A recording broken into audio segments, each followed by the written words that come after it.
Unemployment के बारे में तो हम 1950 से लेकर अभी तक रोते आ रहे हैं।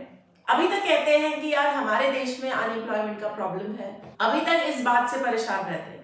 बट द क्वेश्चन अराइजेस, क्या इतने सालों में गवर्नमेंट ने कोई स्टेप नहीं लिया हमारी कंट्री से अनएम्प्लॉयमेंट हटाने के लिए? अगर स्टेप्स उठाए तो वो कहाँ गए भाई? क्या हुआ इसके साथ? Why are we still talking about unemployment? और पिछले 70-75 अप्रोक्सीमेटली इन सालों में what are the employment trends that the economy has seen, मतलब क्या चेंजेस हुए हैं इकोनॉमी में एम्प्लॉयमेंट के पॉइंट ऑफ व्यू से? इन्हीं सब सवालों का जवाब मैं दूंगी आज की वीडियो में। Welcome everyone, you guys are watching Eco World Digital Classes. हम लोग कर रहे हैं इंडियन इकोनॉमी सीरीज और ये चल रहा है चैप्टर अनएम्प्लॉयमेंट का। इसके पहले 2 पार्ट मैं ऑलरेडी कर चुकी हूँ, ये पार्ट 3 वीडियो है। चलो शुरुआत करते हैं। तो देखो, जब एक टॉपिक है आपकी बुक में एम्प्लॉयमेंट ट्रेंड्स, अब अपनी पिछली वीडियो में हमने समझा अनएम्प्लॉयमेंट क्या है, हमने समझा कि पैटर्न्स क्या है अनएम्प्लॉयमेंट के हमारे कंट्री में, मतलब कितने लोग रूरल एरिया में काम करते हैं, कितने अर्बन में, औरतें कितना काम करती हैं, बंदे कितना काम करते हैं, so on and so fourth. आज की वीडियो में समझेंगे कुछ बड़े एकदम खास कुछ ट्रेंड्स हैं जो हमारी इकोनॉमी में देखे जाते हैं। You understand what are trends? हम आजकल में इंस्टा ट्रेंड्स की दुनिया में हैं, तो आप लोग जानते हैं ट्रेंड्स क्या होते हैं। तो यही 3 बहुत इंपॉर्टेंट टॉपिक है। अगर मुझसे कोई पूछेगा एग्जाम पॉइंट ऑफ व्यू से इस चैप्टर में सबसे इंपॉर्टेंट टॉपिक क्या है, तो वो ये है जो मैं आज वीडियो में करवाने वाली हूँ। ओके, पहला ट्रेंड है जॉबलेस ग्रोथ। तो पिछले कई सालों में यार, हम आगे हमारा एक टॉपिक है कि गवर्नमेंट ने भी बहुत सारी चीजें की हैं। जब आपने पॉवर्टी का चैप्टर किया तब भी आपने देखा होगा बहुत सारे स्कीम्स और प्रोग्राम्स आए हैं, तो उसकी वजह से ऑब्वियसली कुछ इंप्रूवमेंट तो हुई ही है। लेकिन प्रॉब्लम कहां पर हो गई? जॉबलेस ग्रोथ है। सो इंडिया की इकोनॉमी 0.5% पर एनम पे चलती थी in 1950s। Today we are like growing approximately at the rate of 6%, 7%। एक आधा साल शायद हम 7 पॉइंट समथिंग परसेंट पे भी ग्रो किए हैं, which is a good growth rate.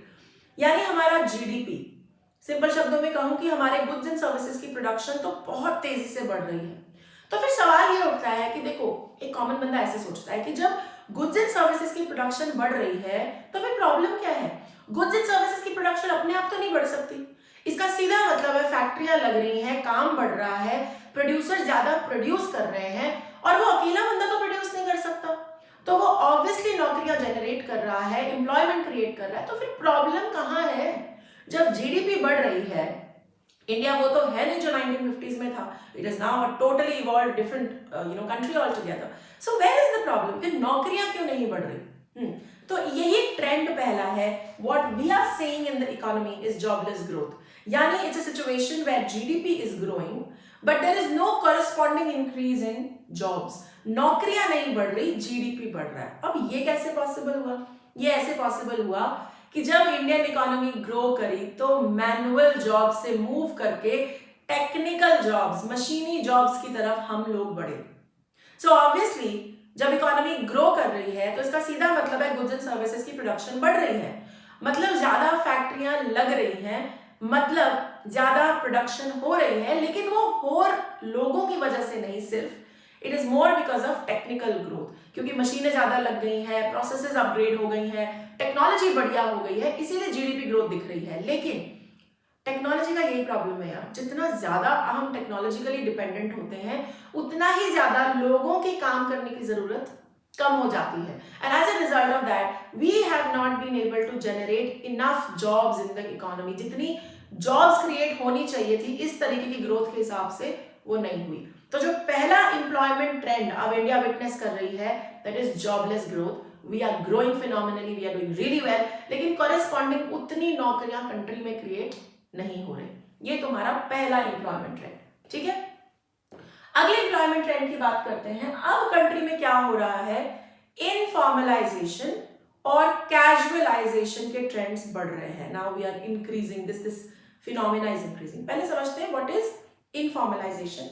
But before I even talk about informalization, let's talk about what is formal and what is informal sector. ये क्या है? फॉर्मल सेक्टर क्या है, इनफॉर्मल सेक्टर क्या है? देखो, इकोनॉमी में 2 टाइप के ऑर्गेनाइजेशंस होती हैं, फॉर्मल या इनफॉर्मल। फॉर्मल क्या है? जिसमें 10 से ज्यादा लोग हों, मोर देन 10 पीपल। अगर आपकी ऑर्गेनाइजेशन में 10 से ज्यादा लोग इन्वॉल्व हैं, एम्प्लॉयड हैं, फिर चाहे आप प्राइवेट ऑर्गेनाइजेशन है या पब्लिक ऑर्गेनाइजेशन है, कोई फर्क नहीं पड़ता, आप टेक्निकली फॉर्मल ऑर्गेनाइजेशन है।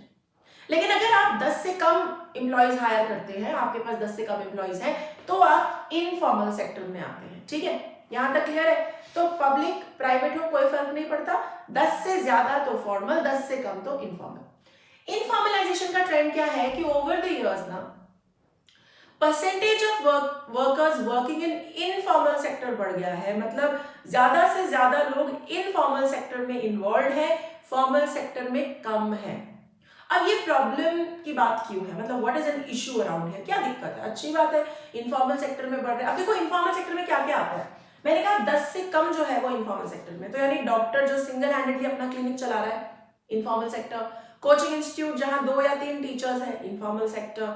ऑब्वियसली आपके वर्कर्स, आपके एग्रीकल्चरल फार्मर्स, आपके एग्रीकल्चरल लेबरर्स, रेडी वाले, ठेली वाले, तो सब इनफॉर्मल में ही आते हैं। लेकिन ये गलतफहमी मत रखना, a lot of people think कि इनफॉर्मल ना सिर्फ ठेली वाला बंदा होता है, somebody who's working, जो बाहर रेडी लगाकर बैठा है। No no, that's not true. Informal is anyone जिसके पास 10 से कम लोग हों। तो तुम्हारा पढ़ा लिखा doctor, lawyer, teacher with just a workforce of 2 और 3 employees is also informal sector, वो भी इनफॉर्मल में ही आएगा। तो हमारे यहाँ क्या हो रहा है ना, इनफॉर्मल सेक्टर में लोग ज्यादा नंबर बढ़ता जा रहा है, ज्यादा लोग इनफॉर्मल सेक्टर में काम करते हैं, फॉर्मल सेक्टर में कम है। अब प्रॉब्लम क्या है इससे, दिक्कत क्या है, क्यों परेशान हो रहे हैं हम इतना? तो पहली बात पढ़ते हैं। सबसे पहली बात है कि हमारी इकोनॉमी ने ग्रो किया है यार 1950 से 2022 तक। तो जिस हिसाब से हमारी इकोनॉमी ने ग्रो किया, फॉर्मल सेक्टर ज्यादा होने चाहिए थे, ज्यादा कंपनियां होनी चाहिए थी, ज्यादा लोग ऐसे काम करने चाहिए थे जहां 10 से ज्यादा लोग हायर्ड है। ऑब्वियसली ये नंबर बड़ा है, लेकिन अभी भी ये नंबर बहुत कम है। तो सबसे पहला प्रॉब्लम ये है कि फॉर्मल सेक्टर का होना ना इकोनॉमी का ऑर्गेनाइज्ड होना, इकोनॉमी का सिस्टमैटिक होना दिखाता है, जो कि हमारे देश में फिलहाल नहीं दिख रहा। दूसरी बात, वेरी इंपॉर्टेंट थिंग, एक जो बहुत बड़ा झोल है फॉर्मल सेक्टर में ना, what employees get apart from employment is social security. उन्हें सोशल सिक्योरिटी मिलती है। अब इसका क्या मतलब है? फॉर्मल सेक्टर में जब बंदा काम करता है ना, उसको प्रोविडेंट फंड मिलता है, उसको पेंशन मिलता है, उसको ग्रेच्युटी मिलती है, यानी उसको जो सैलरी मिल रही है उसमें से कुछ पैसा उसकी रिटायरमेंट के लिए सेव हो रहा है। ये कंपनियां शौक से नहीं करती, ये हमारे देश का लॉ कहता है कि जो भी रेगुलर एम्प्लॉयड सैलरी है फॉर्मल ऑर्गेनाइजेशन में, उसको आपने ये सारे social security benefits, provident fund, pension, gratuity, ये आपने देने ही देने हैं। तो क्या है ना, जो फॉर्मल सेक्टर में बंदा है, एक तो वो रेगुलर है तो उसको हर बार सैलरी मिल रही है, ऊपर से उसको सोशल सिक्योरिटी भी है। तो यानी अगर जब रिटायरमेंट हो जाएगी तो अगले के पास एक लमसम अमाउंट अपने फ्यूचर के लिए, कल को घर बनाना है, बच्चों की शादी करनी है, आपके पास वो सब भी है। इसके अलावा जब आप फॉर्मल सेक्टर में काम करते हैं, आपको ट्रेड यूनियंस का बहुत सपोर्ट है। ट्रेड यूनियंस होती है, आपको पता है, हर बड़ी कंपनी में फॉर्मल सेक्टर में ट्रेड यूनियंस है। देखो अकेला वर्कर, अकेला बंदा की क्या सुनवाई है, क्या बार्गेनिंग पावर है, वो जाके अपनी बात कैसे मनवाएगा? लेकिन जब यही वर्कर 50, 5,000, 10,000 वर्कर्स की ट्रेड यूनियन बन जाती है, then they get what is known as collective bargaining power, यानी वो अपने हिसाब से, अपने बेनिफिट के लिए, अपनी एक्सप्लॉयटेशन रोकने के लिए आवाज उठाएंगे और उनकी आवाज को लोग सुनेंगे भी, because they are collective, right, lot of people. तो ये जो ट्रेड यूनियन है ये भी फॉर्मल सेक्टर में होती है। ठीक है, तो एक तो फॉर्मल सेक्टर के बंदे को रेगुलर सैलरी के अलावा सोशल बेनिफिट मिलते हैं, सिक्योरिटी है, दूसरा ट्रेड यूनियंस का सपोर्ट है, तीसरा वेरी इंपॉर्टेंट थिंग यार, लॉज का सपोर्ट है। हमारे देश में कई सारे लेबर लॉज हैं, जैसे सबसे फेमस लेबर लॉ है मिनिमम वेजेस एक्ट। ये इसके जितने भी बेनिफिट हैं ये फॉर्मल सेक्टर के लोगों को मिलते हैं, इनफॉर्मल पे ये लॉज अप्लाई ही नहीं होते, तो बात ही खत्म हो गई। तो ये जो हमारे यहाँ ट्रेंड बढ़ता जा रहा है that more and more people are getting involved in informal sector, इसका प्रॉब्लम जो है वो यही है कि फॉर्मल सेक्टर में लोगों को सोशल सिक्योरिटी भी मिलती है, पैसा भी मिलता है, ट्रेड यूनियन का सपोर्ट भी मिलता है, लॉज का सपोर्ट भी मिलता है, तो एक्सप्लॉयटेशन के, आपके साथ गलत होने के चांसेस कम है। Whereas on the other hand, when it comes to informal sector यार, देखो कुछ लॉज हैं जो एम्प्लॉयज के बेनिफिट के लिए हैं, जैसे 8 घंटे का मिनिमम वर्क टाइम होना चाहिए, इससे ज्यादा का नहीं होना चाहिए। इनफॉर्मल सेक्टर में क्योंकि ये लॉ लगता नहीं तो 12 घंटा भी काम हो सकता है, 15 घंटा भी काम हो सकता है। अब हमारे घरों की मेड्स देखो, थिंक अबाउट इट, जो हमारे घरों में मेड्स आती है ना, they are in the informal sector, है ना, वो इनफॉर्मल सेक्टर में है, इनका कोई 10 वाला फॉर्मल सेक्टर ऑर्गेनाइजेशन तो है नहीं। तो यार लोगों पे डिपेंडेंट है, जहां पे ये काम कर रही है उन पर डिपेंडेंट है कि इनके साथ कैसा बिहेवियर होगा। If those people are nice who are hiring them, तो ये खुश है, अदरवाइज तो गड़बड़ है यार। कभी 8 घंटा, कभी 10 घंटा, कभी मेहमान आ गए तो 12 घंटा भी, मतलब this is how exploitation can happen in informal sector. और इसीलिए हम चिंता जता रहे हैं। The problem with this is that these people who are in the informal sector don't get a lot of benefits that people in the formal sector get. ये problem है, ठीक है, यहां तक बात क्लियर है। सेकंड ट्रेंड भी clear है कि इनफॉर्मलाइजेशन क्या होता है और इसका प्रॉब्लम क्या है। क्वेश्चंस ऐसे ही आएंगे कि जॉबलेस ग्रोथ क्या है, इसका प्रॉब्लम क्या है। जॉबलेस ग्रोथ का प्रॉब्लम तो बहुत सीधा है, आपने टेक्नोलॉजी ग्रो करा ली लेकिन आपने उतने ज्यादा जॉब्स नहीं क्रिएट करे, so that's a problem. Informalisation में भी जो इनफॉर्मल सेक्टर में लोग हैं उनकी एक्सप्लॉयटेशन के चांसेस ज्यादा हैं, तो वो प्रॉब्लम है। अब तीसरे ट्रेंड की बात करते हैं विच इज कैजुअलाइजेशन। कैजुअलाइजेशन क्या है, कैजुअल लेबर क्या होता है। तुम्हें पता है कि हमारे यहाँ खेतों में agriculture is a seasonal work, right. तो सीजन टाइम में लोग अपने अपने खेतों में काम करते हैं, ऑफ सीजन में भी तो पैसा चाहिए, तो पैसा कमाने के लिए ये लोग माइग्रेट करते हैं from rural to urban area, there is migration. अब जब ये लोग माइग्रेट करते हैं, ना इन्हें वो अर्बन एरिया के काम आते हैं, ना इनके पास स्किल है, ना इनके पास कॉन्टैक्ट्स हैं, तो ये इन लोगों को कैसे काम मिलता है। बहुत सीधा सा काम है, इन्हें कैसे मिलता है, कैजुअल लेबर की तरह काम। कैजुअल लेबर क्या होता है, जो रेगुलर नहीं है, जो कंपनी के रोल्स में जिसका नाम नहीं है, वो कुछ महीने के लिए, कुछ दिनों के लिए, कुछ हफ्तों के लिए, इवन कुछ घंटों के लिए हो सकता है, कंपनी के साथ काम करेगा। अब कंपनी कैजुअल लेबर क्यों रखती है, क्योंकि रेगुलर रखने के लिए कोई कारण भी तो होना चाहिए ना। अब ये जो माइग्रेट कर रहे हैं, इनके पास लाइक आई सेड कोई स्किल नहीं है, तो ये लोग ऐसा ही काम कर सकते हैं जो कैजुअल लेबर के हाथ में आएगा। एंड कैजुअलाइजेशन का जो ट्रेंड है वो यही है कि ओवर द इयर्स जब इकोनॉमीज ग्रो करती है ना यार, तो लोगों को रेगुलर नौकरियां मिलनी चाहिए। अब तुम इन सब में सोच रहे होगे कि क्या लेना देना रेगुलर नौकरी का इकोनॉमी से, बहुत लेना देना। अगर 90% of the people in our economy are regularly employed, या पक्का काम है उनका जहां उनको हर मंथ सैलरी मिलती है, तो तुम लोगों ने नेशनल इनकम का चैप्टर पढ़ लिया है, अपना दिमाग लगाओ और सोचो, अगर हर किसी को हर महीने नौकरी से पैसा मिलता है या अपने काम से पैसा मिलता है, तो इकोनॉमी में एग्रीगेट डिमांड कम नहीं होगी, because people will keep on spending, क्योंकि उन्हें पैसे की दिक्कत ही नहीं है। और क्योंकि हर महीने इनकम आएगी तो सेविंग भी बढ़ेगी, तो इकोनॉमी को सेविंग से भी फायदा होता है, क्योंकि जो बैंकों में पैसा जाता है उससे क्रेडिट क्रिएशन होती है। यानी हर तरफ से इकोनॉमी का फायदा ही फायदा है, अगर हर किसी के पास इनकम हो हर महीने। इसीलिए रेगुलर होना is a little better situation. और बंदे सोचते हैं कि यार इतने सालों में इकोनॉमी के, अब तो हर इंसान के पास रेगुलर नौकरी होनी चाहिए, लेकिन हो क्या रहा है, ठीक उल्टा। इनफॉर्मलाइजेशन का ट्रेंड बढ़ रहा है, कैजुअलाइजेशन का ट्रेंड बढ़ रहा है। कैजुअलाइजेशन का मतलब ज्यादा से ज्यादा लोग कैजुअल काम की तरफ बढ़ रहे हैं, कैजुअल लेबर की तरफ बढ़ रहे हैं। And this is also problematic change, ये भी प्रॉब्लमैटिक है, क्योंकि रेगुलर एम्प्लॉय को कई फायदे हैं। एक तो रेगुलर इनकम है, फिर ये सारे फायदे भी हैं, सोशल सिक्योरिटी, जो कि कैजुअल लेबर को नहीं है। And as a result of it, casualization can also prove to be dangerous trend for employment in the economy. देखो आप भूलना मत, हमारा चैप्टर चल रहा है अनएम्प्लॉयमेंट, हम पढ़ रहे हैं पंगाई कहां पर है, क्यों अनएम्प्लॉयड है लोग, फिर हम पढ़ रहे हैं कि यार अनएम्प्लॉयड है और इनफॉर्मलाइजेशन, कैजुअलाइजेशन, इनके ट्रेंड्स बढ़ते जा रहे हैं, ये सब चीजें बढ़ती जा रही है। यहां तक क्लियर है, समझ में आ गया। एक क्विक सिनॉप्सिस कर रही हूं मैं।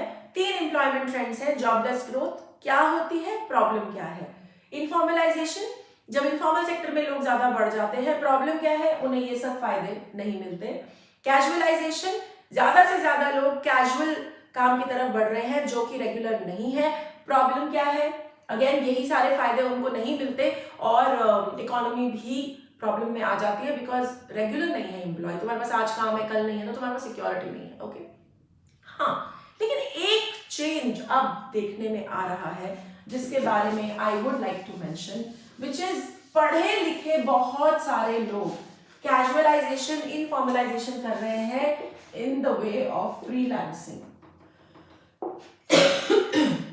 I'm sorry, I still have bad throat. Okay. In the way of freelancing. आप लोगों ने सुना होगा आजकल बहुत सारे freelancer photographers, freelancer teachers, freelancer content writers, freelancer UI developers, code developers. क्यों है भाई? एंड ये जितने फ्रीलांसर्स हैं ना, ये सिंगल मैन आर्मी होती है generally. So obviously they are in the informal sector और रेगुलर नौकरी पर नहीं है, कैजुअलाइजेशन की तरफ मूव कर रहे हैं. अब ये ट्रेंड भी देखने में आ रहा है कि फ्रीलांसिंग की तरफ बड़ा जोर है, जो थियोरेटिकली इनफॉर्मलाइजेशन एंड कैजुअलाइजेशन है. लेकिन यू नीड टू थिंक, अगर ये लोग कम टाइम में ज्यादा पैसा कमा पाते हैं, चाहे रेगुलर नहीं है, तो क्या वो एक वेलकम ट्रेंड होना चाहिए कि नहीं? ये बात जरूर सोचना. बिकॉज सीबीएसई में जो हम टॉपिक्स अभी पढ़ रहे हैं ना, इनमें डायरेक्ट क्वेश्चंस नहीं आते. तो आपको ऐसा क्वेश्चन नहीं आएगा कि 3 लेटेस्ट ट्रेंड्स बताओ या ये बताओ कि रूरल अर्बन एरिया में क्या पैटर्न रहा है. ऐसे क्वेश्चंस नहीं आते. आपसे किसी चीज के टॉपिक को उठाया जाता है और आपकी ओपिनियन या आपका कमेंट या आपको डिफेंड या रिफ्यूट करने को बोला जाता है. तो इस चीज पर भी सोचेंगे. अगर मेरा ओपिनियन कोई पूछेगा कि यार freelancing, casualisation, informalisation welcome trend है कि नहीं, so I will say of course welcome trend है. क्योंकि जैसे जैसे इकोनॉमी, नॉलेज इकोनॉमी बनती है, जहां लोग ज्यादा पढ़ते लिखते हैं, तो वो वैसे वैसे थोड़ा अपना फ्रीडम भी चाहते हैं. तो अगर अपनी लाइफ को ठीक से प्लान करके, चाहे रेगुलर नौकरी नहीं कर रहे, चाहे फॉर्मल सेक्टर में काम नहीं कर रहे, if you are able to create a good business और if they are able to create good money, तो इस ट्रेंड में कोई हर्ज नहीं है. ठीक है, यहां तक बात समझ में आ गई. एम्प्लॉयमेंट ट्रेंड्स क्लियर है. ऑलराइट, आगे चलते, आगे बढ़ते हैं विद, अब हमारे देश में अनएम्प्लॉयमेंट का प्रॉब्लम तो है ही. अब समझते हैं कौन कौन सी अनएम्प्लॉयमेंट है जो हमारे देश में देखने को मिलती है. Let's talk about that first. काफी सारी है जो हमारे देश में दिखती है. Let's quickly wrap it up. Types of unemployment कौन कौन सी है?